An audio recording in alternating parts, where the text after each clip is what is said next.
नमस्कार, जय हिंद साथियों। आप सभी का स्वागत है आपके अपने इस YouTube channel total learning inter पे। तो दोस्तों, बिहार बोर्ड क्लास 12th वाले विद्यार्थियों के लिए दोस्तों फिजिक्स का मोस्ट इम्पोर्टेंट लघु उत्तरीय प्रश्न, जिसको हम लोग शॉर्ट क्वेश्चन कहते हैं, है ना, उसका सीरीज मैं लेकर के आ गया हूं। दोस्तों, मैं आपको वीडियो के माध्यम से टॉप 100, है ना, टॉप 100 लघु उत्तरीय प्रश्न शॉर्ट क्वेश्चन दूंगा और इसी में से आपके एग्जाम में 20 क्वेश्चन आएगा। और 20 में से दोस्तों आपको कितना का जवाब देना है? मात्र और मात्र 10 का ही जवाब देना है। तो दोस्तों, इस 100 क्वेश्चन को यदि आप अच्छे से याद कर लेते हैं, लिख लेते हैं, प्रैक्टिस कर लेते हैं, तो 10 क्वेश्चन आप लोगों के लिए एकदम लिखा हुआ है। ठीक है, तो बशर्ते आपको डेली का वीडियो को देखना पड़ेगा। इसी तरीके से फिजिक्स में दूंगा, इसी तरीके से मैथमेटिक्स में दूंगा, हिंदी में दूंगा, इंग्लिश में दूंगा और दोस्तों केमिस्ट्री में भी दूंगा, क्योंकि बहुत सारे स्टूडेंट को केमिस्ट्री नहीं समझ में आता है। ठीक है, तो चलिए दोस्तों, आज के इस वीडियो को शुरू करते हैं। और आप सभी को मैं बता दूं, अगर पीडीएफ पाना चाहते हैं प्रत्येक क्लासेस का, तो आप लोग टेलीग्राम चैनल को ज्वाइन कर लो, जिसका नाम है टोटल लर्निंग इंटर। अगर आप लोग इस वीडियो के डिस्क्रिप्शन में आपको लिंक मिल जाएगा, तो ज्वाइन कर लो, वहाँ पे आपको प्रत्येक क्लास का पीडीएफ मिल जाएगा। तो चलिए दोस्तों, हम लोग समय को बिना गवाते हुए स्टार्ट करते हैं। और चैनल पे यार अभी तक से नए हो तो इस चैनल को सब्सक्राइब कर दो, क्योंकि इतना मेहनत करते तो एक वीडियो को लाइक और चैनल को सब्सक्राइब तो बनता है। यहाँ पे देखिए, पहला क्वेश्चन दोस्तों जो आपके एग्जाम में आने का चांसेस है, कहता है दोस्तों, प्रकाश के पूर्ण आंतरिक परावर्तन के लिए आवश्यक शर्तों को लिखें। ये क्वेश्चन दोस्तों 2 मार्क्स में पूछेगा, तो आप सभी लोग तैयार रहिए। तो इसका आंसर किस तरीके से लिखना है, ये चीज समझिए। आंसर लिखने का ढंग होना चाहिए, तभी जाकर के आपको आंसर मिलेगा। देखिए, अब यहाँ पे क्या होता है, प्रकाश के पूर्ण आंतरिक परावर्तन का आवश्यक शर्त को लिखने के लिए कहा गया है। लेकिन बहुत सारे स्टूडेंट क्या करता है, पूर्ण आंतरिक परावर्तन को लिख देता है, जो चीज़ गलत है। लिखा हुआ यही चीज़ है, लेकिन लिखने का ढंग अलग हो जाता है। तो यहाँ पे देख सकते हैं मैंने क्या किया, पॉइंट 1 दे दिया, पॉइंट 2 दे दिया है। तो प्रकाश की किरणें सघन माध्यम से विरल माध्यम में जाएगी, तभी पूर्ण आंतरिक परावर्तन होगा। दूसरा नियम कहता है, आपतन कोण का मान क्रांतिक कोण के मान से अधिक होगा, तभी प्रकाश के पूर्ण आंतरिक परावर्तन का मतलब की प्रक्रिया होगा। ये चीज़ क्लियर है? चलिए, ये क्वेश्चन हुआ। दूसरा क्वेश्चन आप सभी के बीच दोस्तों, जो कि बहुत बार आपके एग्जाम में पूछा गया है और इस बार भी आने का चांसेस है। नैंड गेट द्वारक, है ना, नैंड द्वारक को समझा, यानी कि नैंड गेट क्या है, इसको हम लोगों को बताना है।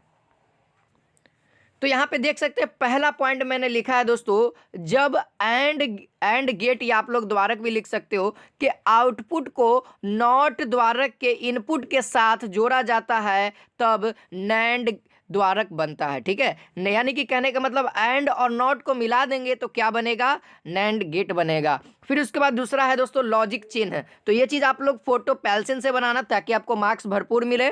यहाँ पे देख सकते हैं दोस्तों, ये क्या है हमारा, ये एंड गेट है, और इसके आगे में जो लग गया ये हमारा, ये क्या है, नॉट गेट है। ठीक है, तो ये हो गया स्ट्रक्चर। और फिर उसके बाद दोस्तों जो तीसरा लिखना एकदम इंपॉर्टेंट है, बूलियन व्यंजक।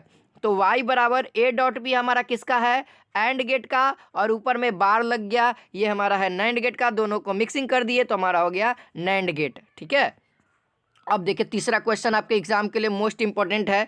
तो ये देख सकते हैं दोस्तों, तीसरा क्वेश्चन कहता है आवृत्ति मॉडुलन को समझाए। आवृत्ति मॉडुलन की प्रक्रिया आप लोगों ने पढ़ा होगा, और मॉडुलन के 3 प्रकार होते हैं ना, तो उसमें से एक पहला आपसे पूछ दिया आवृत्ति का, है ना। तो यहाँ पे इसका आंसर देखिए मैंने किस तरीके से लिखा है, मॉडुलन की वह प्रक्रिया जिसमें वाहक तरंगों की आवृत्ति में, ठीक है, मॉडुलक तरंगों के आयाम के संगत परिवर्तन होता है, तो उसे आवृत्ति मॉडुलन कहते हैं। ठीक है, ये चीज़ मैंने भी लिखा था दोस्तों अपने एग्जाम में, मेरे एग्जाम में भी ये क्वेश्चन आया हुआ था, तो मेरे को भी भरपूर मार्क्स मिला। ठीक है, तो आप लोग भी इस तरीके से लिखोगे तो मुझे उम्मीद है आप सभी को भी मिलेगा। ये चीज़ हो गया। अब देखिए, अब यहाँ पे आता है दोस्तों अगला क्वेश्चन। यहाँ पे क्वेश्चन नंबर 4 यहाँ पे आता है, ट्रांसफार्मर में ताम्र क्षय को समझाए। यानी कि दोस्तों ट्रांसफार्मर में भी ऊर्जा का लॉस होता है, खत्म होता है ऊर्जा, तो इसमें ताम्र क्षय एक आता है। ऊर्जा को खत्म, यानी ऊर्जा खत्म नहीं होती, ये तो क्लियर है। ऊर्जा क्या होती है, कन्वर्ट हो जाती है दूसरे चीज़ में, खत्म नहीं होती है ना। ये चीज़ मैंने पढ़ा रखा है। अब यहाँ पे इसका उत्तर देखिएगा, तो यहाँ पे लिखा हुआ है, प्राथमिक कुंडली और द्वितीयक कुंडली के तार में धारा के प्रवाहित होने पर ठीक है। आपको पता है कि जो ट्रांसफार्मर होती है दोस्तों, ये एक प्राथमिक कुंडली होती है, एक द्वितीयक कुंडली होती है। तो इसमें क्या होता है कि धारा जब प्रवाहित होती है दोनों कुंडली में तो ऊष्मा उत्पन्न होता है। ऑलरेडी बात है कि जब किसी भी तार में यदि करंट दोगे तो क्या होगा, तार गर्म होने लगेगा, उसमें ऊर्जा उत्पन्न होगा। और इसी प्रकार विद्युत ऊर्जा का ऊष्मा के रूप में क्षय होता है और इसे ही हम लोग ताम्र क्षय कहते हैं। ठीक है, ताम्र क्षय लिखा हुआ अलग है, इसका वर्ड से सेंस अलग निकलता है, लेकिन यहाँ पे डेफिनेशन अलग है, ये चीज़ क्लियर रखना। चलो आगे देखिए, यहाँ पे क्वेश्चन नंबर 5 आप लोग देख सकते हैं दोस्तों। क्वेश्चन नंबर 5 है, पाषाण श्रेणी से आप क्या समझते हैं। ये भी क्वेश्चन आपके 2021 के एग्जाम में आया हुआ है, तो हो सकता है कि 2022 के एग्जाम में आ जाए, तो इसीलिए मैंने इसको ले लिया है ना। तो जब इलेक्ट्रॉन बाहरी कक्षा से तीसरी कक्षा में आता है, ठीक है, जब इलेक्ट्रॉन बाहरी कक्षा से तीसरी कक्षा में आएगा ना, तो जिस श्रेणी का निर्माण होता है उसे हम लोग पाषाण श्रेणी कहते हैं। क्या कहते हैं, पाषाण श्रेणी कहते हैं। याद क्या रहेगा, बाहरी कक्षा से कहाँ छलांग मार रहा है, तो तीसरी कक्षा में, ठीक है, तीसरी कक्षा में। और यहाँ पे मैंने एक और टॉपिक ऐड किया है ताकि जो कॉपी चेक करने वाला हो उसका दिल खुश हो जाए। तो यहाँ पे मैंने लिख दिया है, इसके बारे में सबसे पहले पाषाण नामक वैज्ञानिक ने बताया था। ठीक है, इसके बारे में सबसे पहले पाषाण नामक वैज्ञानिक ने बताया था, इसीलिए इसका नाम क्या रखा गया, पाषाण आ गया। और ये व्यंजक आप लोग को लिखना है, 1/λ बराबर RZ² इंटू 1/3 का स्क्वायर। 3 क्यों ने लिखा, N1 का मान क्या है, 3 है, क्योंकि 3 कक्षा में छलांग मार रहा है, तो 3² माइनस N2 का स्क्वायर। और जहाँ N2 का वैल्यू क्या होगा दोस्तों, 4 से स्टार्टिंग होगा। कितना से स्टार्टिंग होगा, 4 से स्टार्टिंग होगा। अब देखिए, अब यहाँ पर देख सकते हैं दोस्तों, क्वेश्चन नंबर आप लोग 6 देखो। यहाँ पे ये भी क्वेश्चन बहुत मोस्ट इंपॉर्टेंट है आपके एग्जाम के लिए। यहाँ पे लिखा हुआ दोस्तों, बीटा किरणें के 2 गुणों को लिखें। बीटा किरण आप लोगों ने पढ़ा होगा, है ना, तो इसके गुण के बारे में पूछ रहा है ना, गुण के बारे में पूछ रहा है। नाभिकीय वाला जब चैप्टर आप लोगों ने पढ़ा होगा तो उसमें ये चीज़ पढ़ना है। तो यहाँ पे इसका आंसर देखिए, क्या मैंने 3 टॉपिक लिख दिया ताकि ये आप लोगों को 2 ही टॉपिक लिखना है, आपको जो अच्छा लगे 2 टॉपिक लिख दो। तो यहाँ पे देखिए, पहला टॉपिक मैंने लिखा है, यह तीव्र गतिशील इलेक्ट्रॉन है जो ऋणावेशित होता है। ठीक है, यह क्या होता है दोस्तों, यह एक तीव्र गतिशील इलेक्ट्रॉन से उत्पन्न होता है और इलेक्ट्रॉन आप सभी को पता है कि ऋणावेशित होता है, तो कुछ इस तरीके से लिखिएगा। और दूसरा टॉपिक है यहाँ पे देखिए, इसकी आयनन क्षमता अल्फा किरण से कम होती है, अल्फा किरण से कम होती है। ठीक है, और यहाँ पर से गामा किरण से ज़्यादा होती है, इस तरीके से भी लिख सकते हैं। जैसा कि मैंने तीसरा लिखा है, इसकी विभेदन क्षमता अल्फा किरण से अधिक होती है और गामा किरण से कम होती है। ये चीज़ हो गया, तो आप दोनों में से कोई 2 लिखना, तब आपको 2 मार्क्स आसानी से मिल जाएंगे। अब आगे बढ़िए, क्वेश्चन नंबर आप लोग 7 देख लो। यहाँ पे क्वेश्चन नंबर 7 देखिएगा, कहता है ब्रूस्टर का नियम लिखें। ब्रूस्टर का नियम, है ना, बहुत सालों के बाद पूछा है तो इसीलिए हो सकता है इस बार रिपीट करेगा। ठीक है, तो यहाँ पे देखिए, इस नियम के अनुसार किसी पारदर्शी माध्यम में, देखिए ये ब्रूस्टर का नियम क्या कहता है, आप लोग लिखना, ब्रूस्टर के नियम के अनुसार किसी पारदर्शी माध्यम में आपतित किरण, आपतित किरण का मतलब समझिए आने वाली किरण के ध्रुवन कोण की स्पर्श जया का हम लोग इंग्लिश में टैन कहते हैं ना, उस माध्यम का अपवर्तनांक के बराबर होता है। और अपवर्तनांक को हम लोग म्यू से सूचित करते हैं। तो यहाँ पर से स्पर्श जया बराबर होता है अपवर्तनांक के, तो यहाँ पर से ये व्यंजक लिखना एकदम नेसेसरी है, जरूरी है। tan IP बराबर म्यू, tan IP बराबर म्यू, ये हमारा इसका एंगल हो जाएगा। ठीक है, ये चीज़ क्लियर रखना। अब देखिए क्वेश्चन नंबर 8 देखिए, जो कि इंपॉर्टेंट है। तो देखिए, तो ये क्वेश्चन कहता है, क्वेश्चन नंबर 8, द्वितीयक इंद्रधनुष को समझाएं, है ना। द्वितीयक इंद्रधनुष होता है, एक प्राथमिक इंद्रधनुष होता है ना, ये दोनों का डिफरेंस भी कभी कभी पूछ देता है, तो उस क्वेश्चन को भी मैं आगे कराऊंगा। ठीक है, तो बस आप सभी को इस चैनल के साथ बने रहना यार। इस वीडियो को शेयर करिए सभी स्टूडेंट के पास, ताकि उन सभी का हेल्प हो जाए। बस ये वीडियो आप सभी के हेल्प के लिए बन रही है, ताकि आप लोग बोर्ड एग्जाम में अच्छा से अच्छा स्कोर कर सके, जैसा कि मैंने किया है। ठीक है, यहाँ पे देखिए, द्वितीयक इंद्रधनुष कम चमकीला होता है। देखिए मैंने इसके गुण के बारे में लिखा है, क्योंकि ये चीज़ इंद्रधनुष को समझाने के लिए कह रहा है, तो गुण भी लिख सकते हैं। देखिए, द्वितीयक इंद्रधनुष कम चमकीला होता है, इसकी ऊपरी चाप बैंगनी तथा आंतरिक चाप लाल होता है। इसका जो निर्माण होता है, द्वितीयक इंद्रधनुष का निर्माण 2 बार अपवर्तन और 2 बार पूर्ण आंतरिक परावर्तन के पश्चात होता है। इसमें प्रेक्षक के द्वारा निर्मित कोण क्या होता है दोस्तों, 50 डिग्री होता है। कोई भी प्रेक्षक अगर द्वितीयक इंद्रधनुष को देखना चाहता है तो वह 50 डिग्री पर ही इसको देख सकता है। ठीक है, चलिए आगे बढ़िए दोस्तों। क्वेश्चन नंबर 9 मोस्ट इंपॉर्टेंट है ना, मोस्ट इंपॉर्टेंट, बहुत ही ज़्यादा वीवीआई, इसको वीवीआई लगा लो इस बार के लिए। साइड में लिख देता हूँ यहाँ पे अभी 2022, ठीक है।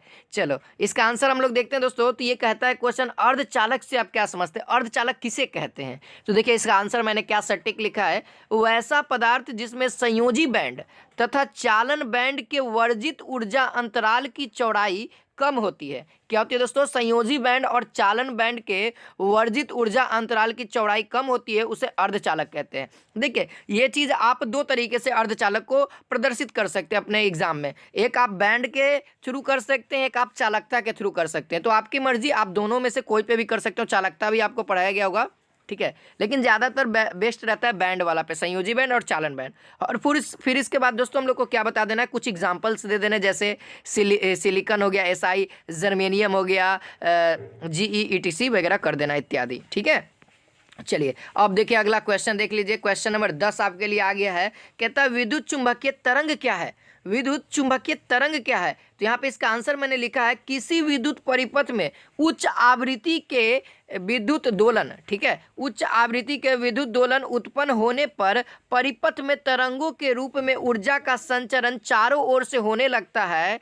इन तरंगों को ही विद्युत चुंबकीय तरंग कहते हैं। कुछ समझ में आया, नहीं आया होगा, चलिए मैं समझाता हूँ। यहाँ पे लिखा हुआ है दोस्तों, किसी विद्युत परिपथ है, कोई भी विद्युत परिपथ है, क्या है, उसमें आवृत्ति जो है ना वो हाई है, बहुत ही ज़्यादा है, तो क्या होता है, विद्युतीय दोलन उत्पन्न हो जाता है। जब आवृत्ति ज़्यादा होगा तो वह दोलन करने लगता है, और दोलन के कारण क्या होता है दोस्तों, वह पूरा परिपथ तरंग के रूप में ऊर्जा का संचरण करने लगता है, यानी चारों ओर घूमने लगता है। और उसी में जो तरंग उत्पन्न हुआ ना, उसी को हम लोग क्या कहते हैं, चुंबकीय तरंग कहते हैं। ये चीज़ क्लियर हो गया, ठीक है। चुंबकीय तरंग का आपसे क्वेश्चन 1 नंबर में पूछ देता है कि चुंबकीय तरंग की चाल क्या होती है। क्या होती है दोस्तों, निर्वात में प्रकाश की चाल के बराबर होती है, 3 × 10⁸ मीटर पर सेकेंड होती है। ये चीज़ क्लियर रखिएगा। फॉर एग्जाम्पल के लिए एक्स किरण, रेडियो तरंग इत्यादि, यूवी रे भी लिख सकते हो, ठीक है। यूवी रे मतलब अल्ट्रा बैगनी, यानी कि क्या बोलते हैं उसको, पराबैंगनी किरण।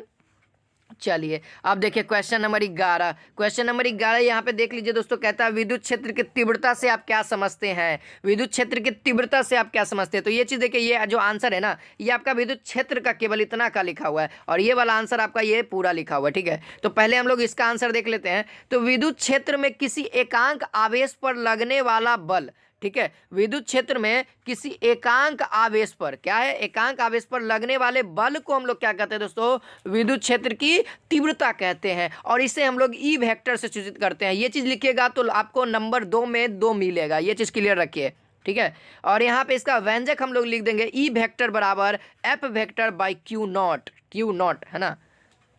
ये चीज़ क्लियर हो गया। अब थोड़ा सा देखिए, मैंने ये लिखा है, काट रखा है, लेकिन आपको मैं ये चीज़ समझा देता हूँ। किसी आवेश के चारों ओर का वह क्षेत्र जहाँ किसी अन्य आवेश को ले जाने पर आकर्षण या विकर्षण का अनुभव हो, उसे विद्युत क्षेत्र कहता है। अगर विद्युत क्षेत्र का डेफिनेशन यदि आ जाए तो ये चीज़ लिख दोगे तो 2 नंबर आसानी से मिल जाएगा, ठीक है।